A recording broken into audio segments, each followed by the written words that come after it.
السلام عليكم وانا والسلامة اصحابتي ديجي الزبير. ما شاء الله ديجي الزبير انت وصوب بوقدي وام احسن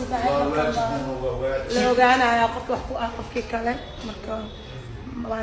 maanta afraad ay tahay xiranahay waxaana maraa waajib wax igu ah sharcigayga oo wadanka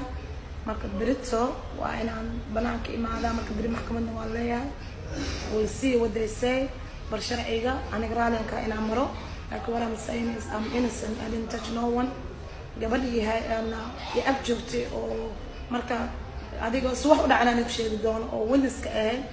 inaan taabanin hadaan taabtay ilaah baa iga sareeyay qof weyn inaan gacan saarno ilaahay ugu talagalan ma fahanti anaga lama barin familkeena marka qof aan taabtay I'm innocent but inta I don't know what's going on but sharciga ahaan waan farayaa and when it is seen in Brito hadii ilaahay atigu imaan doonaan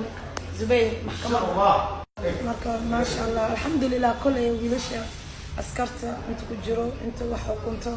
qof wax iga halay ma jirto way wanaajeen alxamdulillah waxayna dareemayaan qof oo wadanka ka yimid inuu yahay meesha dadka loogu talagalay in lagu xiro iguma xirin alxamdulillah qof yaani weyn bay siiyeen wajata dadka way ogolaaday soo booqan karo waa ku mahsan yihiin maadaama wadanka aqoonin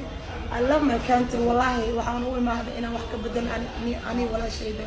ma fahmin marka hadee qalad dhacday oo wax yar lagu soo xiro oo insan ahay insha Allah waxaan dhan waxa waaye test all this test muna wala I didn't know even when she was crying it's just qof walba wax loogu talaga wax qoran laakiin waa laga baxay has a time so sharcigu wuxuu dhaho aniga aan ready anything sharcigu wuxuu aan ready laakiin waxaan sameeyay ma sameeyay ma cadeysanahay waxaan hadda niis ku xigay marka aad kulligiin ma santihiin wiilasha inta ku jiro kulli midba mid ka daran wiilal Soomaaliyeed oo walaalahay ah wax walba ay la xanuunsanayeen waxaan qabayla qabayeen anta hadii I was sharing with them they do want to go ayaan wallahi I love it, it's a good experience for me, you know what I mean. Alhamdulillah dad fiican waa ka dhalan dad fiican waa qabna insha Allah ilaahay soo ka dhigo in noqonaysa idinka waa ku mahsantihiin inta ay soo duceysay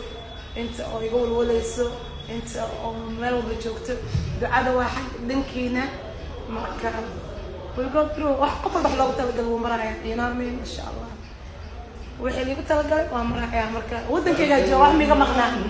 ma fahanteen ama alisa hadii xiro isma first time la xiro hadii la xiro wadankayga lagu xiray sheeko masaasba wadankayga ku xiran alxamdulillah ya so ma sha Allah waxaan leeyahay jimcaha wanaagsan kulligiina meel kasta joogto